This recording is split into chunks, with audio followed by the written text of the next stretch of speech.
Class 11 हम लोग मियां नसरुद्दीन पाठ पढ़ रहे हैं, जिसमें लेखिका उनको 56 प्रकार की रोटियां बनाने की कला जानते हैं ये जानने के लिए गई थी। लेकिन वहां जाने पे मियां नसरुद्दीन से उनकी क्या बात होती है, इसकी चर्चा उन्होंने इस पाठ में की है। अब तक उन्होंने बताया कि मेरे जो पूर्वज थे वो 56 प्रकार की रोटियां बनाना जानते थे। वो बादशाह सलामत के यहाँ काम करते थे और वो बिना आग और बिना पानी की भी रोटियां तैयार कर लेते थे। लेखिका अब उनसे पूछने लगती है, उसे आगे जानना चाहती है कि यदि वो खानदानी नानबाई है तो उनके पूर्वज किसके यहाँ काम करते थे। उसी को आगे देखिए। इसी बीच मियाँ ने किसी और को पुकार लिया, मियाँ रहमत। ये बीच बीच में किसी और को आवाज़ देके ये बताना चाहते हैं लेखिका को कि ये पत्रकारों को महत्व नहीं देते हैं। मियाँ रहमत, इस वक्त किधर हो? अरे वह लौंडिया न आई रुमाली लेने, शाम को मंगवा लीजो। मियाँ, एक बात और आपको बताने की जहमत उठानी पड़ेगी। मियाँ ने एक और बीड़ी सुलगा ली थी, सो कुछ फुर्ती पा गए थे। पूछिए। अरे बात ही तो पूछिएगा, जान तो न ले लेंगे?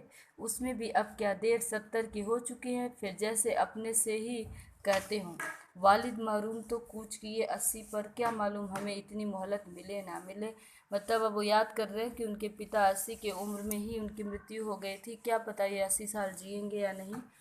इस मजमून पर, मतलब इस बात पर हमसे कुछ कहते न बनाया तो कहा। अभी यही जानना था ना कि आपके बुजुर्ग ने शाही बावर्ची खाने में तो काम किया ही होगा।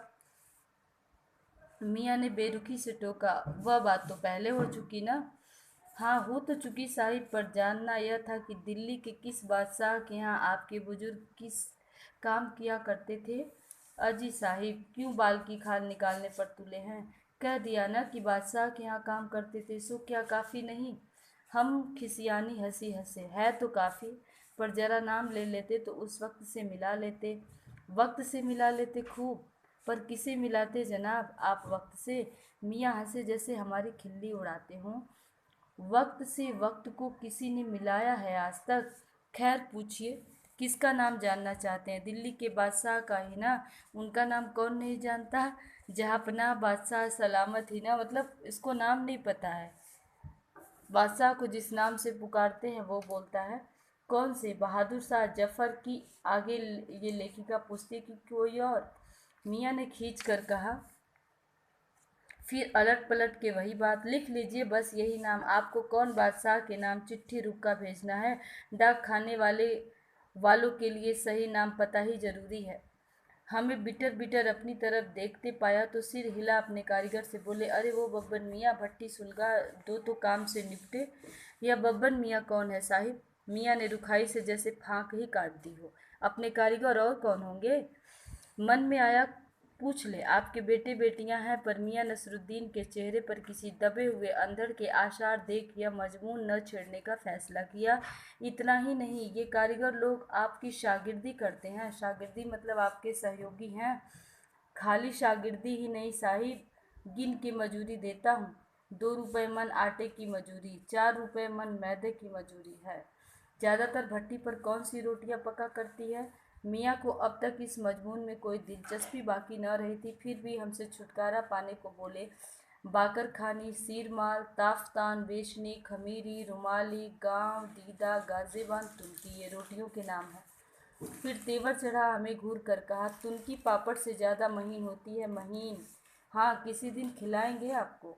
एकाएक मियाँ की आंखों के आगे कुछ कौंध गया। एक लंबी सांस भरी और किसी गुमशुदा याद को ताज़ा करने को कहा।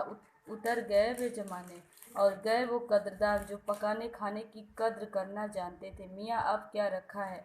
निकाली तंदूर से निगली और हजम। ये लास्ट में लेखक ये बताना चाहता है कि अब वो ज़माना नहीं रह गया कि लोग अच्छे से मन से खाना बनाते हैं और खाने वाला बैठ के अच्छे से उस खाने को खाता है, उसकी तारीफ करता है। आजकल इस भाग दौड़ की ज़िंदगी में लोगों के पास इतना समय नहीं है कि वो ढंग से खाना बनाएं और खाएं। बाकी प्रश्न उत्तर अगले वीडियो में।